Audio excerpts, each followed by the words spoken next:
నలుగురికి మంచి చేయండి అంటే ఎవరు ముందుకు రారు. చెడు చేయాలంటే టీడీపీ క్యాండిడేట్ రెడీగా ఉండింటాడు ఆడ ఒక కార్యకర్త గాని, లీడర్ గాని.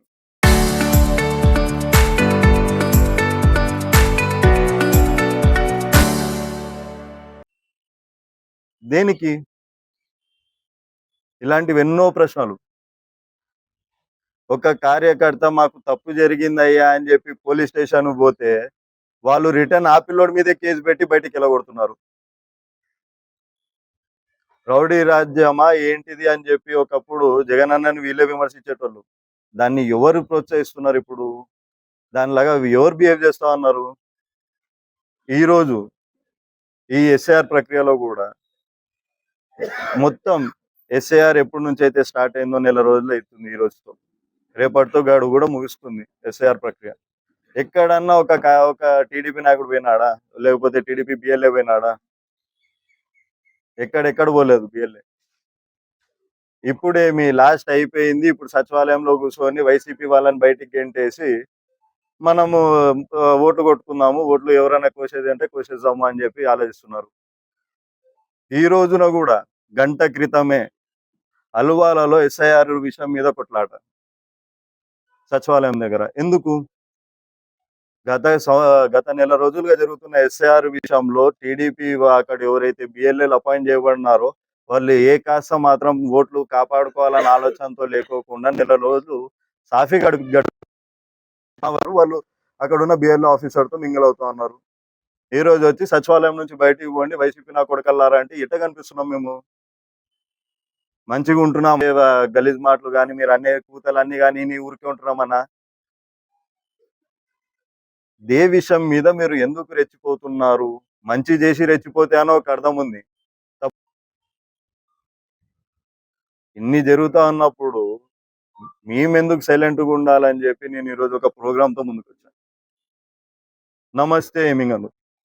ఈ ప్రోగ్రాం బట్టి ఈ ప్రోగ్రాం ముఖ్య ఉద్దేశం ఏంటంటే టీడీపీ వాళ్ళు ఇచ్చిన హామీలు కావచ్చు, లేకపోతే ఇక్కడ ఉన్న మన బ్యారేజ్లు కావచ్చు, లేకపోతే టెక్స్టైల్ ఫ్యాక్టరీ అని చెప్పి ఏదైతే స్వయాన చంద్రబాబు నాయుడు గారు మొన్న కలగట్లకు వచ్చినప్పుడు కూడా చెప్పినారు 40 కోట్లు శాంక్షన్ చేస్తామని. ఇవన్నీ ఏవైతే టీడీపీ వాళ్ళు మన ప్రజలకు మోసం చేస్తా ఉన్నారో ఖచ్చితంగా ఇవన్నీ ప్రజలకి తెలియజేయాలి. మేము అపోజిషన్లో ఉన్నాం. మాకు ఉండేది ఏంటిది? ప్రతిపక్షంలో ఉన్నప్పుడు మెయిన్ ఏం చేయాలి? We have to question. ఖచ్చితంగా అడుగుతాం. ఇచ్చిన హామీ ప్రతి ఇంటికి పోయేంత వరకు అడుగుతాం. ఇది నేను ఈ ప్రోగ్రాం ద్వారా ఏం చేస్తానో చేయలేను అన్నది వేరే విషయం.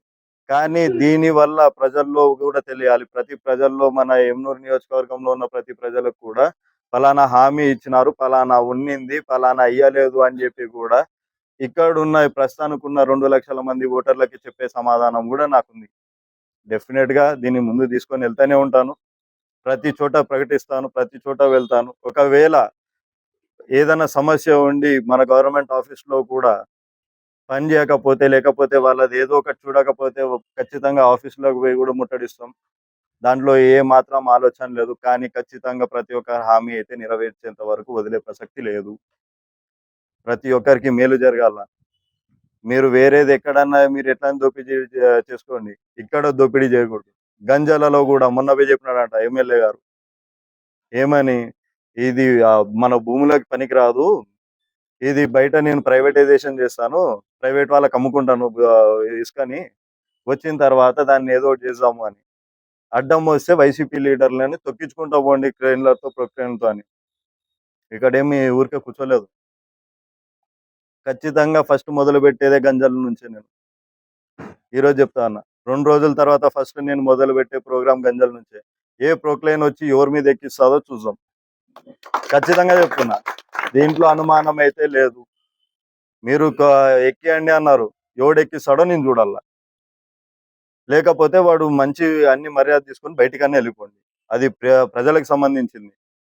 అది ప్రజలకి చెందేది. మీరు అక్కడున్న ఆ ఊర్లో ఉన్న ప్రజలకి చేయండి. మీ టీడీపీ వాళ్ళకే చేయండి. నాకు ఇబ్బంది లేదు.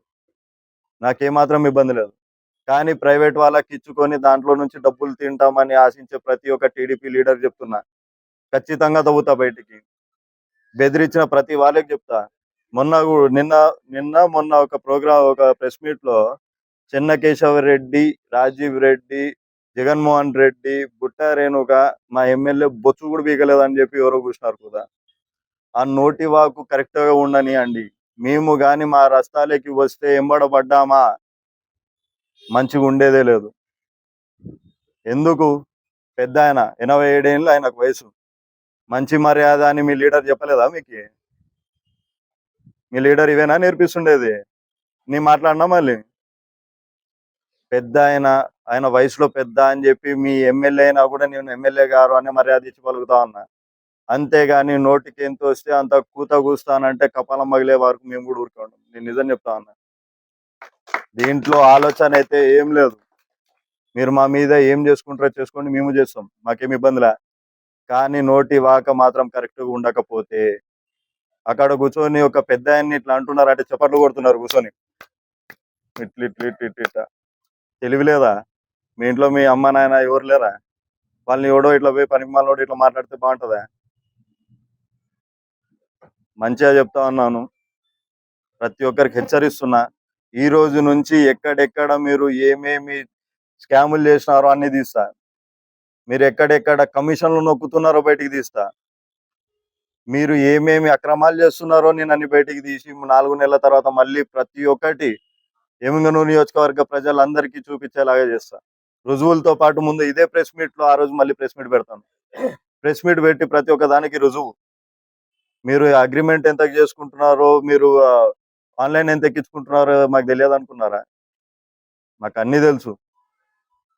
అన్ని రెడీ చేశాను. దాదాపు 90 నుంచి 120 వరకు ఉన్నాయి. మీరు చేస్తున్న తప్పులు, మీరు నెగ్లిజెన్స్ చేసింది 2 ఏళ్లలో ప్రతి ఒక్క చోటుకి వెళ్తాను.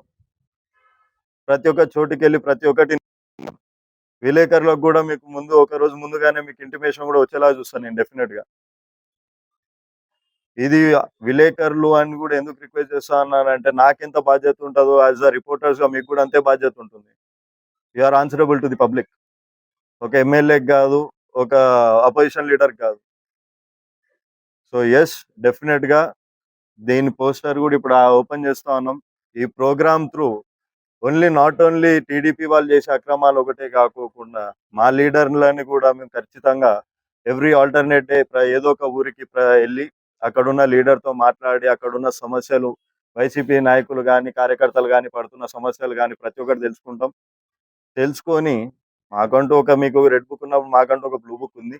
మేము ఆ బ్లూ బుక్లో రాసుకుంటాం. 2029 ఏ రోజైతే మళ్ళీ జగన్ అన్న అధికారంలోకి వస్తాడో ఆ రోజు మళ్ళీ ఆ బుక్ని తీస్తాం. ఎవరెవరు ఎటువంటి తప్పులు చేసినారో, గవర్నమెంట్ ఎంప్లాయీస్ కావచ్చు, పోలీస్ వాళ్ళు కావచ్చు, ఇంకా పలానా ఎవరు చేసినా కూడా ఎటువంటి ఇబ్బందులు పెట్టినా ఇప్పుడు మేము ఊరికే ఉన్న 2029లో ఆ బుక్ తీసిన తర్వాత పిక్చర్ మారిపోతుంది. ఆ రోజు మాత్రం కనికరము ఇట్లాంటివి ఏముండవు. ఆ రోజు మిమ్మల్ని ఏ టీడీపీ నాయకుడు కూడా కాపాడు. ఆ రోజు అందరు చేతులు దులుపుకొని ఫస్ట్ ఊరికేకే రెడీగా ఉంటారు. కానీ ఏదన్నా సమస్య ఉన్నప్పుడు నీతి నిజాయితీగా ఏది నిజమో ఏది కరెక్టో